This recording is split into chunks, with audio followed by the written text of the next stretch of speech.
Welcome, everyone. Thank you for joining me on this webinar in this busy time of year, as always.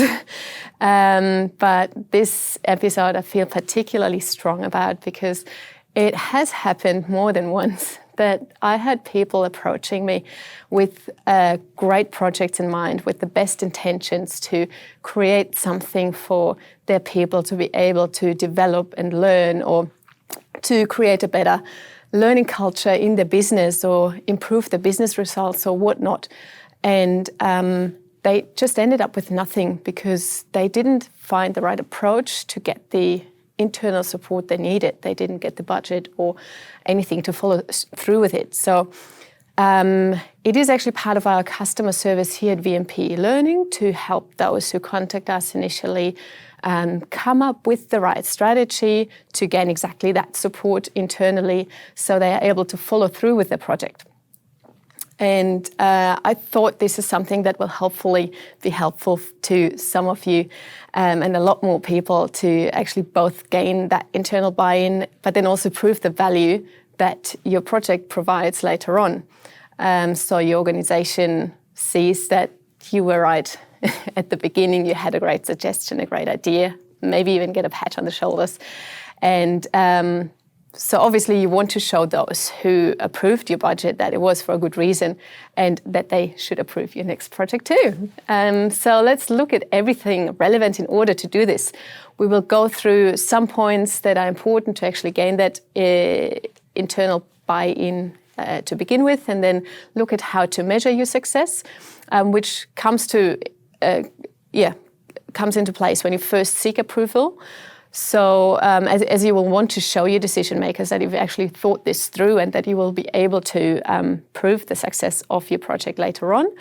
But you will also then need it after implementation when you actually do your evaluation and analysis. And lastly, we'll also talk about what everyone talks about when it comes to investment, your return on the same, and also how to look at it creatively. Yes, so when thinking about gaining that internal buy-in, it is really important to understand that every decision maker within a company, when it comes to investment, in order to make a commitment, they need to be convinced that it is based on a solid plan, on a solid foundation with a positive return on investment. And this is what you need to provide them with when seeking that approval and that budget. And there are two main aspects to it. So one is the planning of the project itself. Why will it be successful? And for an e-learning project, that's when your and your e-learning suppliers' expertise and capabilities come into play. So bring it all up, a project based on best educational practice with corporate branding, engaging content, and efficient development plan, including all stakeholders and subject matter experts, and ideally scalability for later on. So all this you need to have answers ready for when seeking that internal buy-in, to show that you have a proper and a solid plan. And the other part is mainly numbers and facts. So what impact will this project have, and how can you tell that it was successful? And what is your return on investment, obviously? So make sure that you're prepared for these questions, and also make sure that you prepare for these questions open-mindedly and in a creative way, I would say. Let's say you see the need for sales training within your company to get the sales numbers up. That sounds like an overall positive thing, higher sales numbers. But how does this interact with other departments in your company? Have you thought about that? Does an increase in sales numbers also mean an increase in productivity? That would be good too, I guess. If you can handle that with the staff and the facility you have available, or like if you can easily upscale, then this is a great point to bring into your considerations as well. So with the sales training that you suggest, you can get up your sales numbers and increase your productivity at the same time. Sounds great. So it's just a simple example, but hopefully showing you how much you can bring in to prove even more that you are suggesting the right thing. And then when everyone involved understands that is the right thing to do, show them that and how you will be able to prove it later on. And this is where measuring success comes into play. So Whilst measuring the success of your training implies that it's something you do after you have developed and implemented your training, it is crucial that you are across everything in regards to measuring success before you even start designing your course. And as just discussed, ideally already when seeking that internal approval. The way you want to determine the success of your training influences the way that you design or develop the content you add and the reporting statements that you need depending on what you want to measure. So it's a bit like going on a road trip. You want to know where you are going, and then you have probably different routes to take there with different qualities. You might have the quickest one, the one with the most beautiful view, or the one with the most pub stops on the way.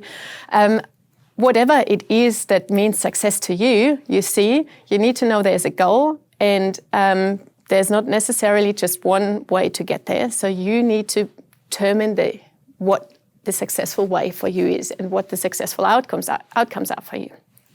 And further, success in training is often determined by something being better or lower or higher in any way to different to what it was before. That makes sense. You usually bring in a training initiative to change something. In order to see that your productivity is higher or your risk is lower or your coffee tastes better, you need to actually know what it was like before you implemented that training measurement. Otherwise, you can't compare it.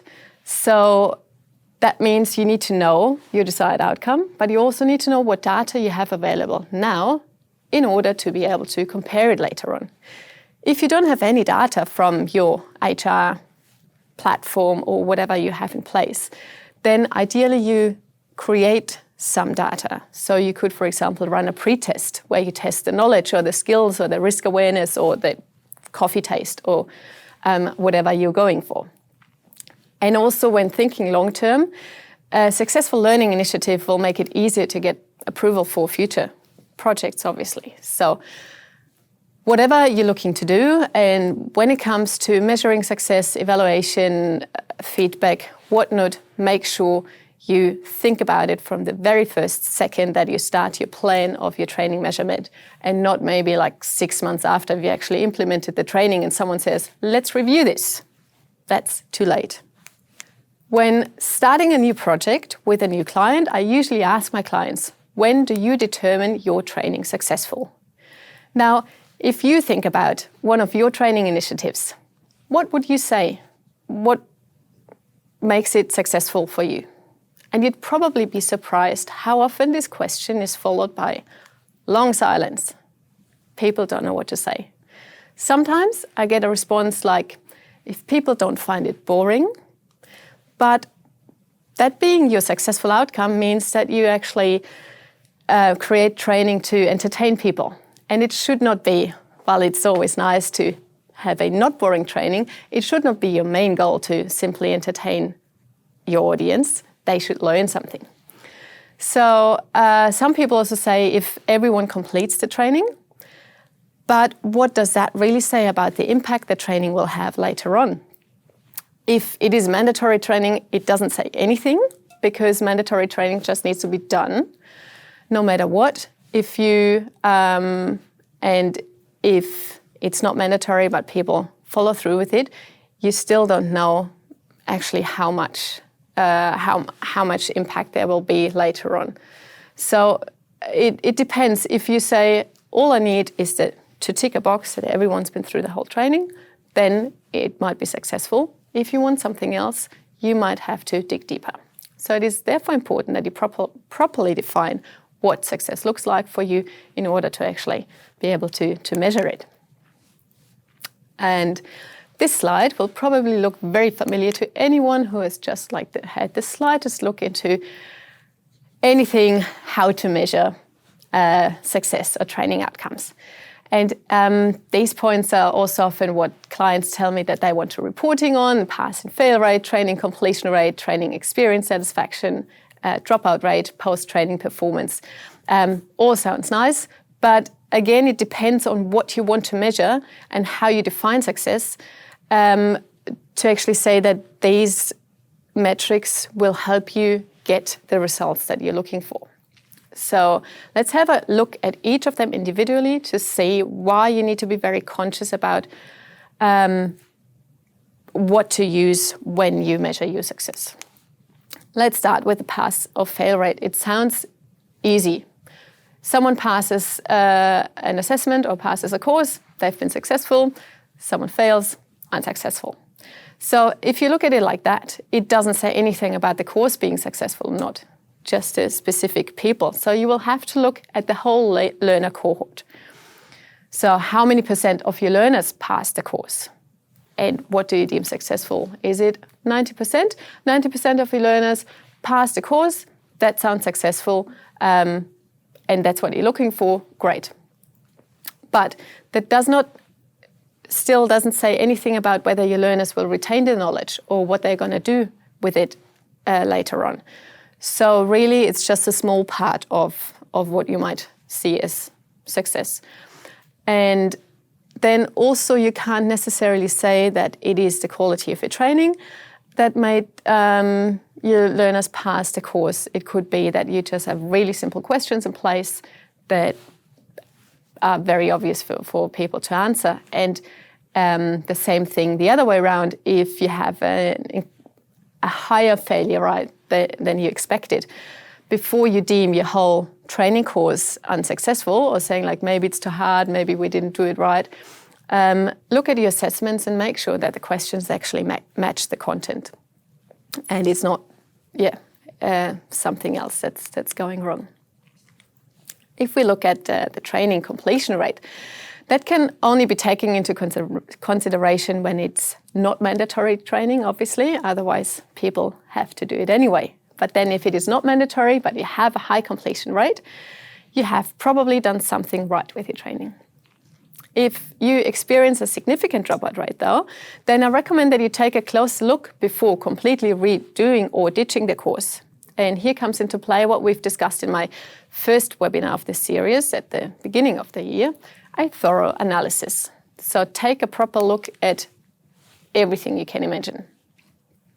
Is there a specific point in your course that people stop continuing?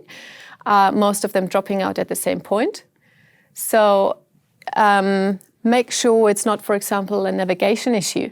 Let's say there's something wrong with the navigation itself, like within the course, like a glitch or something, or the navigation itself is somehow unclear. Or most of them dropping out or is a specific group dropping out at the same point. For example, one group of employees doesn't go past module 3 or minute 12 or whatnot. Look at this cohort. Maybe they have all the same role within your organization, and after that point in the course, the content is just not relevant for them. Might be as simple as that.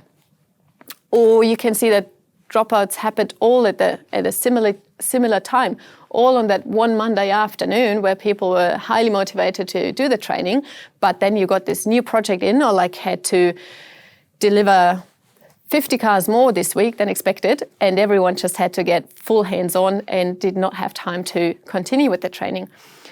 So make sure that you do your thorough analysis. It is key to understanding whether you need to change your training or the circumstances before you spend a lot of time and effort reworking everything.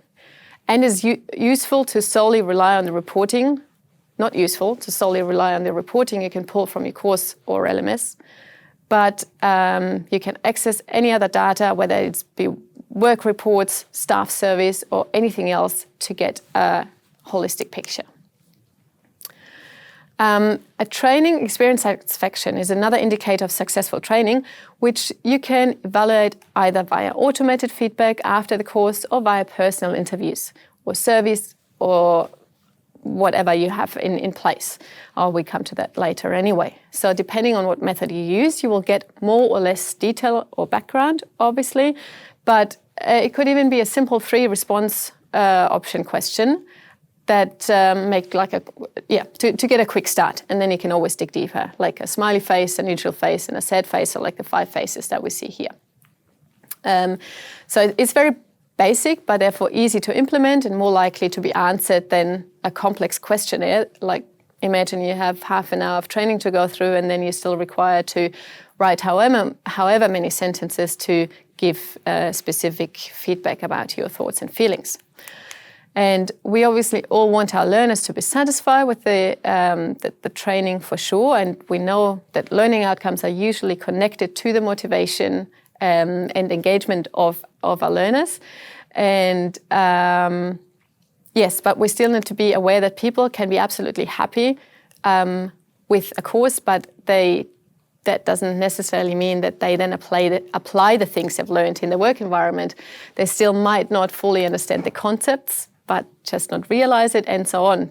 They may have felt comfortable, entertained, the course was easy to navigate, and they had nice forum discussions and so on, but maybe the content wasn't what they need to change anything in the performance, or it is not predominant in their minds still afterwards, so they had a good time, but been and gone, back into work, forgetting all about it, or maybe they misunderstood any of the concepts. So depending on your assessment strategy, they might not know and be confident to have successfully participated. Post-training performance is probably the most significant point to measure when it comes to success, as you can directly compare this to pre-training performance, if you have any records of that, obviously. Obviously, you'd expect an improvement in performance. However, what that looks like to you, maybe it means tasks being done quicker, or so you save time or get more done, or you have less faulty products, or you have happier customers due to improved service, or whatever the performance means to you specifically, you can definitely say whether it has changed post-training, given you have your regular performance analysis tools in place. Important is, I think you may have guessed this is where we're going to, like you have your metrics in place, but how do you then interpret your results? What do you do with them? So when looking at gaining buy-in, return on investment, or simply real tangible results as opposed to, for example, a simple pass and fail or dropout rate, it will be better to define success in exactly these tangible results. So rather than saying the course is successful if everyone completes it, say the course is successful if we can reduce the amount of accidents to 0. Or the course was successful as the online reviews improved from a current 3.5 stars to 4.5 stars over the last 6 weeks, something. So these are outcomes that you can work with. This is something you can work towards. A pass or fail rate won't say anything about your Google reviews going up or your accidents going to 0. So, but these results can show you that you've actually done the right thing, and where leaders will say, well done, money well spent. We actually reduced our accidents to 0.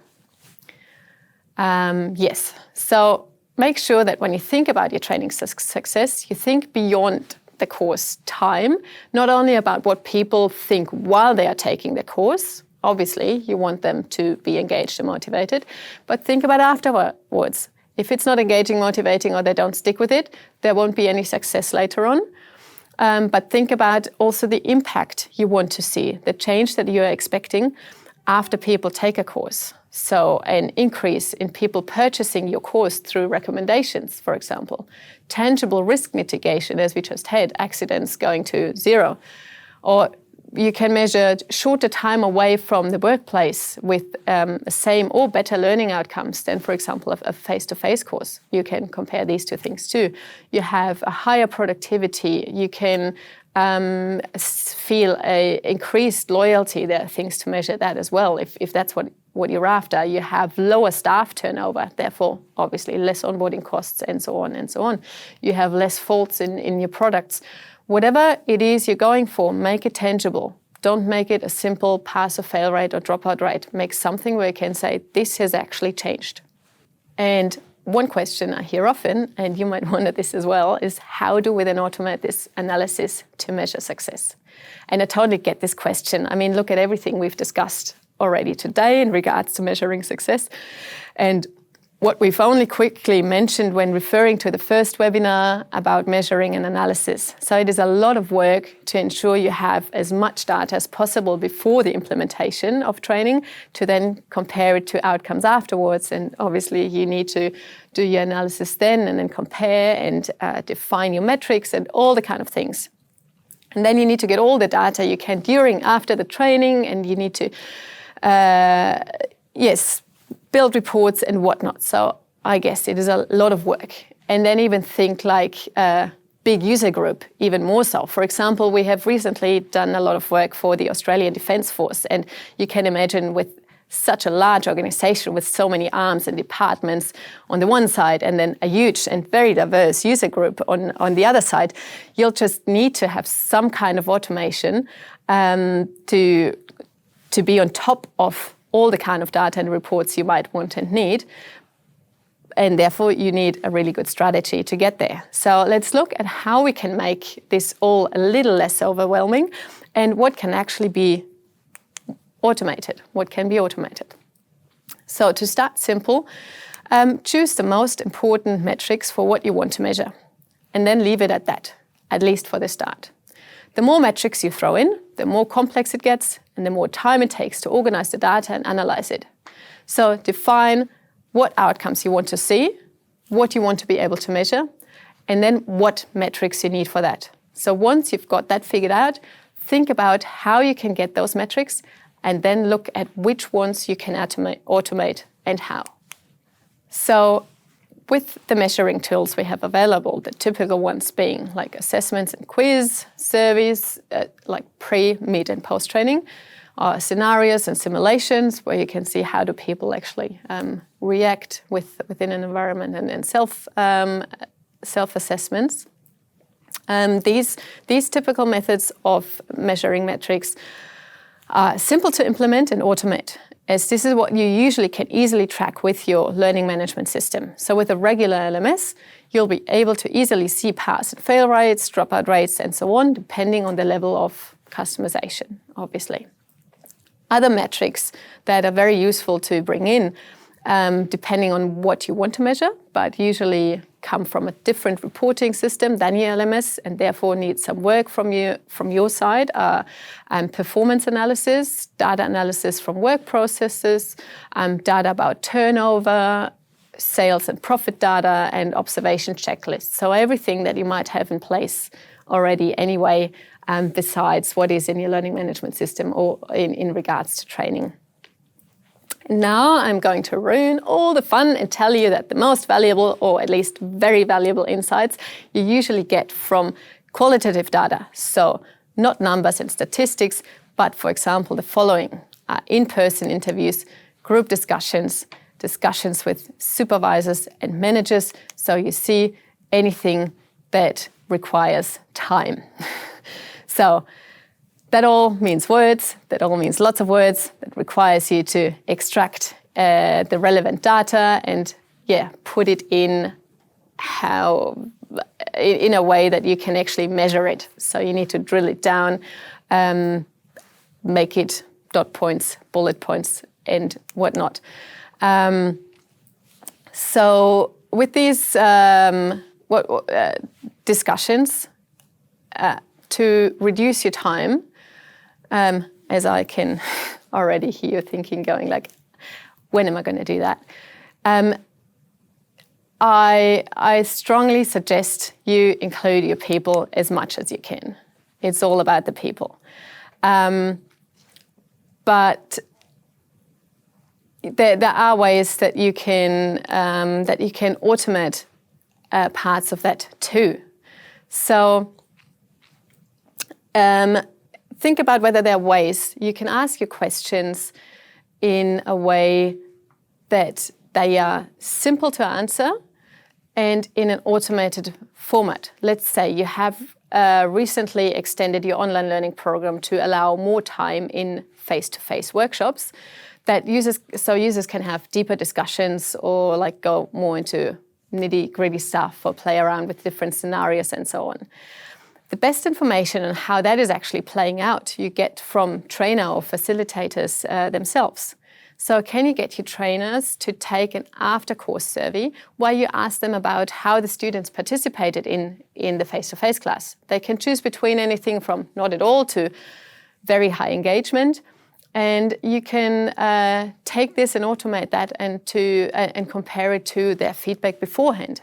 And in that way, you actually get the direct feedback from your people that is otherwise hard to measure, but in a sort of automated way because they just really need to click some buttons.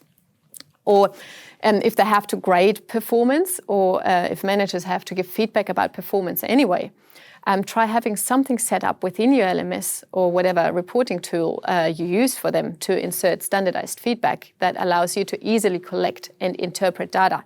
So you can then still do your interviews afterwards. I highly recommend that for additional comments and insights, especially if there's data that is hard to understand and interpret.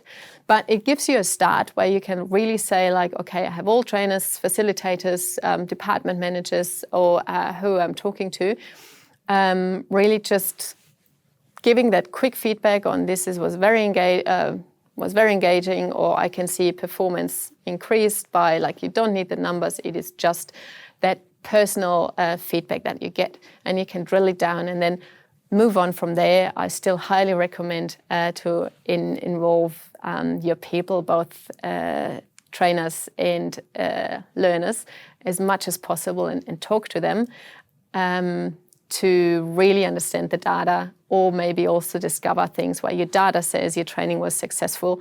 However, the feedback you then receive from learners was like, yes, I really enjoyed it, but I don't know what to do with it.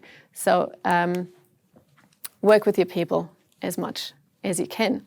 So overall, to sum it up, there are two key takeaways from this. One, you have a lot of options to automatically track activities and results that give you some kind of data, but you still need to use your analytical skills to choose which data to look at and how to ensure you actually get valuable, relevant statements about your training. And number two, what I've just said, for full analysis and especially for reporting on post-training performance, you need your trainers, supervisors, and learners, and you need to be comfortable with qualitative data. Not everything is just numbers. Numbers can only ever show a part of the picture. Automated reports as well.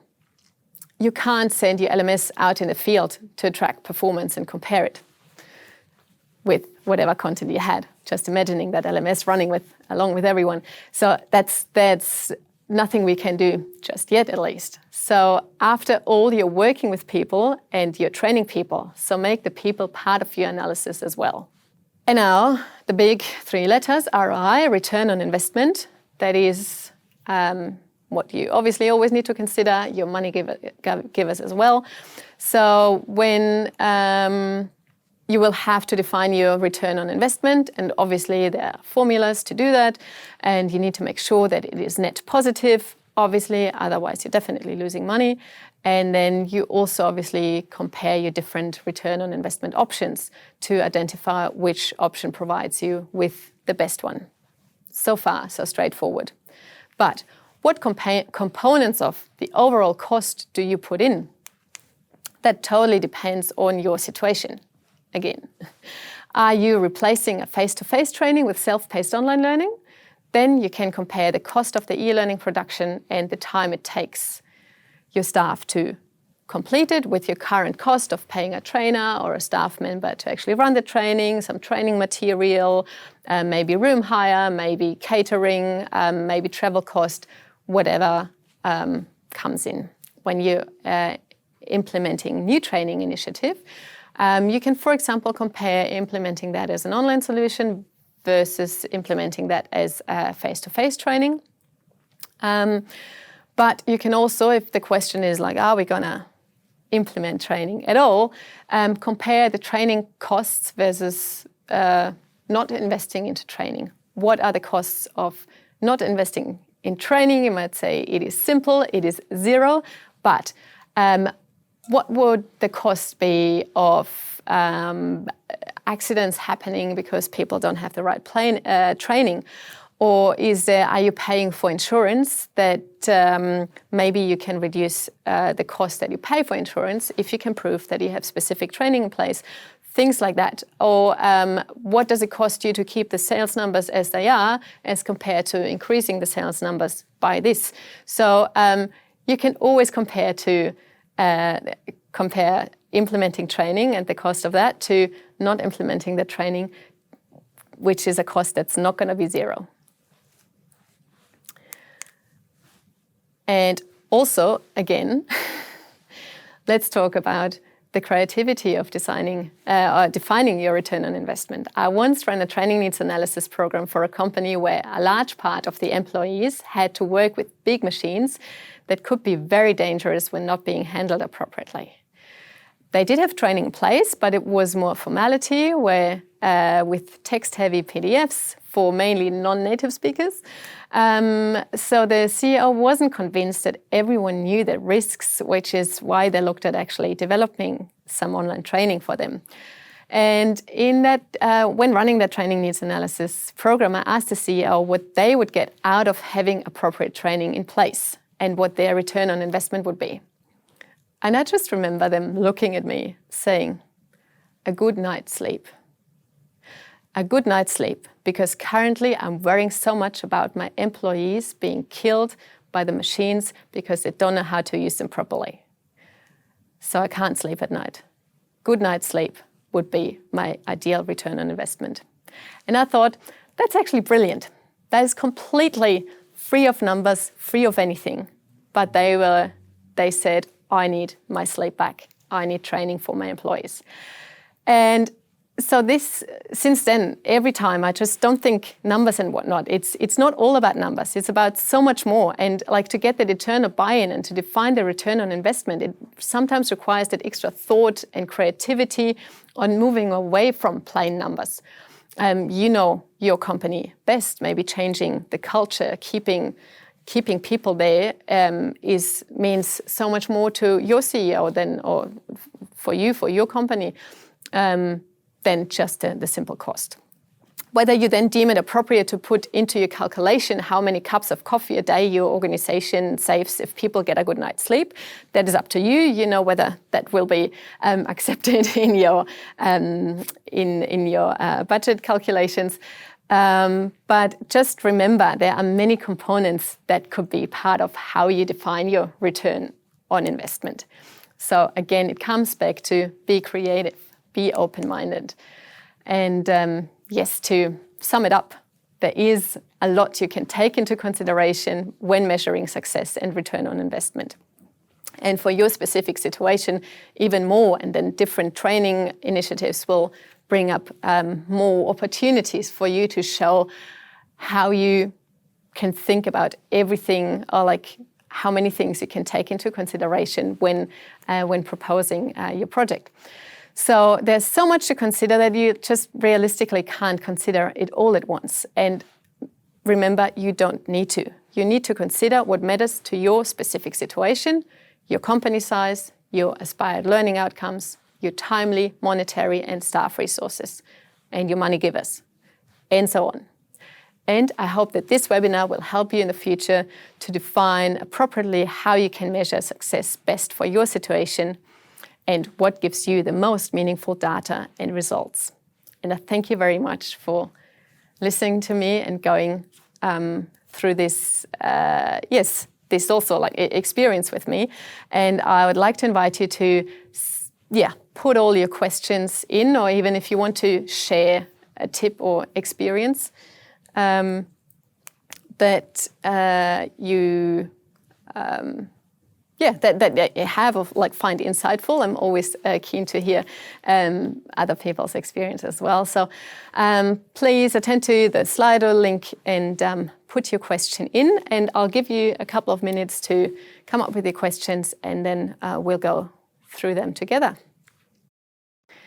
Thank you everyone for your questions. Feel free to pop in more if something more comes up, but I'll just go through what I've currently got here. One question is, when you create training with the aim to be successful and get lots of positive feedback from the client or your users, what are some reasons it might not end up successful? That is a very good question, and this is something I've slightly touched on in my webinar, but there's always more to it, obviously. So, for example, the time of implementation of training is just as crucial as the content almost. Basically, you can be super prepared. It rarely happens, but it does happen. Organizations have the training ready well in time before they need it. Let's say you launch a new system that people need to get trained on, and you have your training ready 3 weeks before the launch, and people complete the training all in the first 3 days. The possibility of them, or the chances of them knowing everything still 3 weeks later by not having touched the system at all are very low. So this is one thing I always recommend. Make sure that you launch your training timely, appropriately. So make sure it is not too long before, not too short before, or have refreshers available where people can have just a quick go through before they then actually start on the new system or on the new conveyor belt or whatever you have in place. Someone's asking me, nice, about my personal definition of success for an e-learning or online training course. That is a good question. And basically, what you've heard through the webinar, it really depends so much on your situation. What I usually say, or would say, a successful outcome is when you can see the change, when you can see the impact the training had, ideally without having to look at numbers.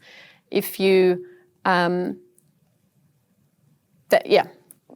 every training can have that much impact, but meaning like you walk through the door of the organization after you started the training and you feel like it's a different place. Something has changed. People know they are valued. They get great training, they get relevant training, they can apply what they learn. The training provides them with something that they can take and apply straight away in their everyday work life. So it's absolutely useful. And what they learn in the training and they apply, and this can be skills, this can be knowledge, this can be behavior, this can be attitude, whatever the training wants to bring across. If you see, yes, then it makes your employees feel more confident, more part of your organization, more successful. I'll stop here because I think that was a very long and very challenging response. If a training course can tick all these boxes, then I would say amazing. Another question is there an optimal time for staff to engage in online training, and is it better to leave it as self-paced or put a deadline on completion? That is a good one. And I'm not sure if there is a general way to answer it. Again, probably situation specific. Optimal time always, sorry, I have to say this again, but depends on the subject matter. If it is to use a current example, setting up a phone system in an online environment, ideally, I would say self-paced is ideal. Because, so I have to say self-paced and put a deadline on completion is not necessarily one or the other, because you can learn self-paced over 4 weeks, for example, but just need 10 hours more than someone else.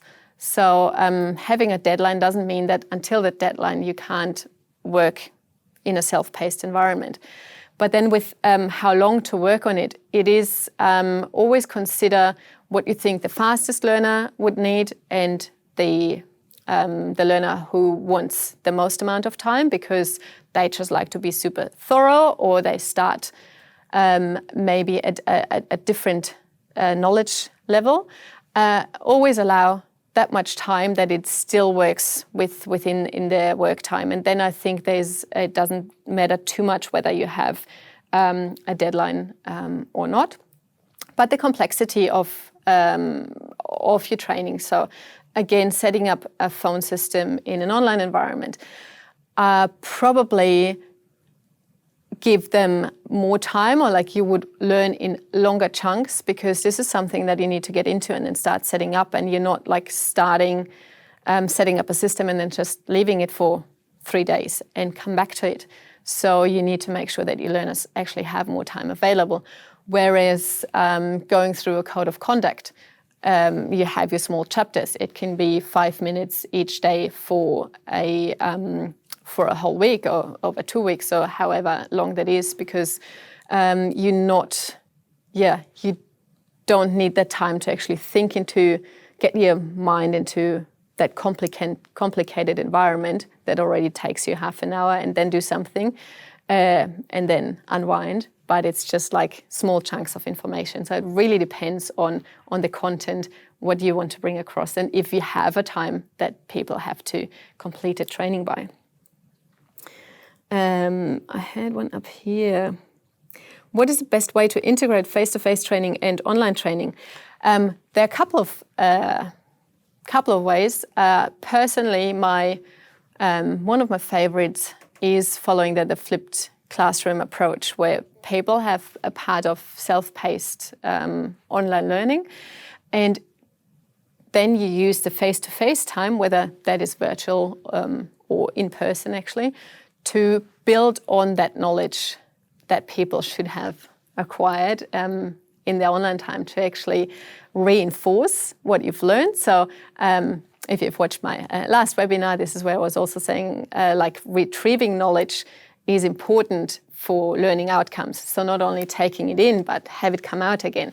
So there's obviously, in an online environment, there's a lot more taking in than bringing it out again, or like using your own words. But if you basically can build on top of your online module or online course with a workshop, a group discussion, a scenario that you work on together, a project that you work on together, that then you reinforce what people have learned, but you can then also take it to the next level by adding new information to things that people have already learned, making it a social experience, because you actually have that level of exchange. This would be my preferred way of actually combining these two methods. I have one last question. What is the most effective method you have ever seen for quantifying the success of an online training module?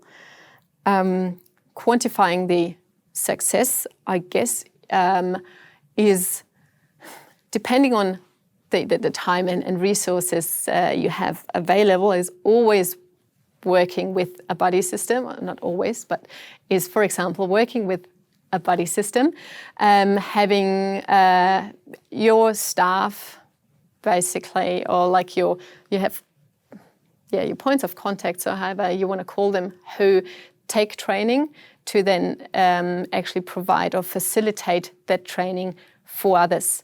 That means that, let's say, I give someone the newly created online course and say, this is an amazing tool, learn. And then this person goes off and learns by themselves. And then I tell them, now I have these 5 people that you're in charge of, or that you look after, or that you train. Can you please facilitate this training for them and help them around as much as possible? So you will have one person going on and actually talking to, let's say, 5 more people about the training, how to access it, what to do with it, what they should learn by it, what ideally they share the challenges they had, the success they had, and so on. By that, you make it a social experience. You have obviously the first person, again, retrieving the information that they have learned, so reinforcing learning, but also sharing their own personal experience. That makes it a lot more impactful, usually for the people they pass it on to. And these people then can take it and pass it on again and again and again. Therefore, you quantify the success in a way that it's not just 50 people learning by themselves, doing the same thing, but you bring in the interaction, you bring in reflections when they talk about it, you bring in the feedback, everything they've learned, their personal struggles, and you take that across. This is something that, let's say you get someone new in the department, this is something that people then will talk about and immediately mention it, so you have like a part of your training will be passed on before people actually sit through that training.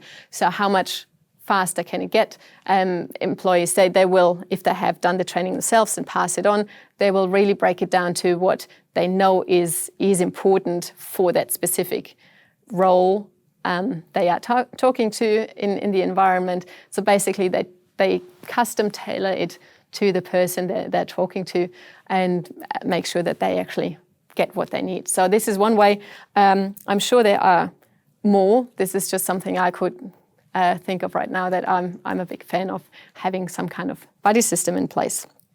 Yes, but the more you think about it, the more you talk about it, the more ideas you will get.